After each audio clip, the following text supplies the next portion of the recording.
Welcome back to Zagreb Fair. We are halfway through day 2.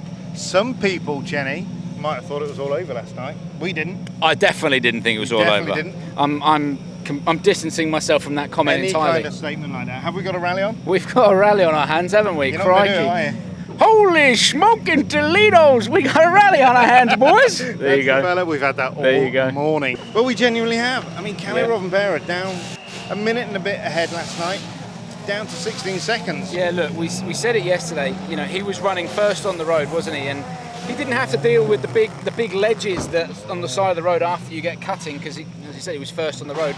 Today he wasn't. He had to deal with that, and he opted for the full wet tyre, which by the very nature is incredibly soft. It's a soft compound tyre, which is what makes it work so well in the wet. But as a result, the sidewall moves around a little bit more, and you're more inclined to pick up punctures, which again is what we saw with people yesterday. And Kalle Rovanperä, on the one stage that he was hoping that that wet tyre would come into its own on stage 11 when it actually did rain. You carry on through there, old boy. That's that fella. We'll let him off. Yeah, we will. But on the one stage when you were hoping that tyre was going to work is when he picked up the puncture. No idea where I got it. I didn't really feel anything, so just a puncture from somewhere.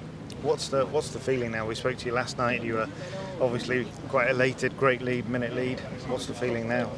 Of course, it's not so good. I knew that today is long to try to avoid all this, but yeah, we couldn't avoid it, and yeah, now it's a bit more tough.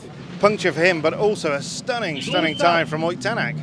Yeah, Oyt Tänak, he's had a great morning, hasn't he? And to be honest, so has Thierry Neuville. He's just been on the back foot as a result of a brace of penalties he's been picking up over the weekend, speeding and checking in and out of service late. That's what's held him back. Otherwise, he'd be right to the business end, wouldn't he? Off the stages, he's had a bit of a mare, hasn't he? But on the stages, he's driven brilliantly, and I think that really shows his ability to put all of that out of his mind and just get on with the job in hand.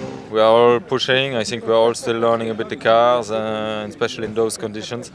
So it isn't easy, but step by step we're going to try to catch back sometime. Is it difficult to maintain motivation where you just keep having, sometimes you get these rallies, don't you? It is, yes. How do you do it? I don't know. We are here, so. Yesterday was difficult, but also a good day, and today so far as well. Quite lucky with the tire choice in the end. We actually didn't have this information as well that it's going to be so much water on this one stage, but in the end it played in our favor, so it was good.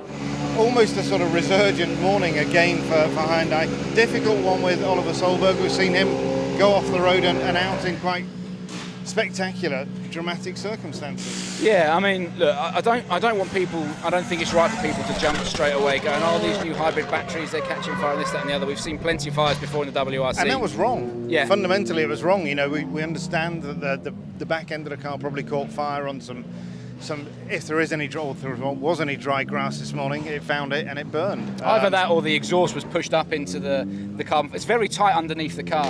Yeah. The way the tunnel that the exhaust sits in on the right hand side of the car is incredibly tight, and the way that he went back up the stage kind of makes you think the exhaust would have been pushed forward and maybe it caught some bodywork. But either way, sad that Oliver Solberg's out of the rally, and he was here to gain experience, and unfortunately he's not going to get any more of that. No, the car is. Well, we haven't seen the car. The car now goes. She's fairly toasty. Yeah, well, absolutely. She's fairly toasty. But she now gets the car now gets inspected by the FIA, and they'll have a good look at all around the electrics, the battery, the hybrid, try and find out an initial investigation into what happened. But yeah, he's not going any further on this rally. Craig Breen. I think he'll be a little bit disappointed that Thierry Neuville started to close the gap a little bit, but it's been a good morning. He's done what he's needed to do. He's had a couple of little spins, and he said at the end of stage 11, I think it was the toughest conditions he'd ever driven in, and that's a hell of a statement from a top flight world rally driver, isn't it? And a man who's been at Moll's Gap in all sorts of conditions. in all sorts of cars as well. Yeah. So look, I think he'll be a little bit disappointed that Thierry's closed the gap, but it's certainly manageable. The pace is there. He's just got to keep doing what he's doing now. Absolutely. And again, another puncture for Gus Greensmith. But what we can see from M Sport is the pace is there in the car. When it all comes together, the speed's there, isn't it? Yeah, I mean, that car's quick. That's hard, particularly when he started out so well, and actually he started his year incredibly well. It's been a bit disappointing for him so far, but again, it makes you stronger mentally, and you'd hope that Gus will look at this and go, well, that's the way rallying goes sometimes. Not a lot I could do about it, and we move on. Jumping around the leaderboard a little bit, Elfyn Evans has been quite a good morning for him. Fastest time, and actually looked more comfortable with the car today. Yeah, stage win for Elfyn Evans, so it's a good shot for the afternoon. How are you? It's a good shot. It's been a good morning for Elfyn, and like I said, he's shown good pace, hasn't he? And it's there or thereabouts. More rain tomorrow.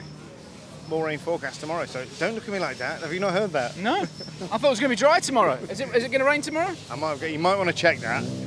I think it's going to rain tomorrow. Somebody mentioned some rain tomorrow. I thought it was going to be dry tomorrow. Look, let's see. If it's wet tomorrow, then we've got a serious issue on hands. We've only got 8 wets, and they've all gone, which could be really spicy. But anyway, whatever the weather, stay tuned to dirtfish.com for all the news and some weather intel as well.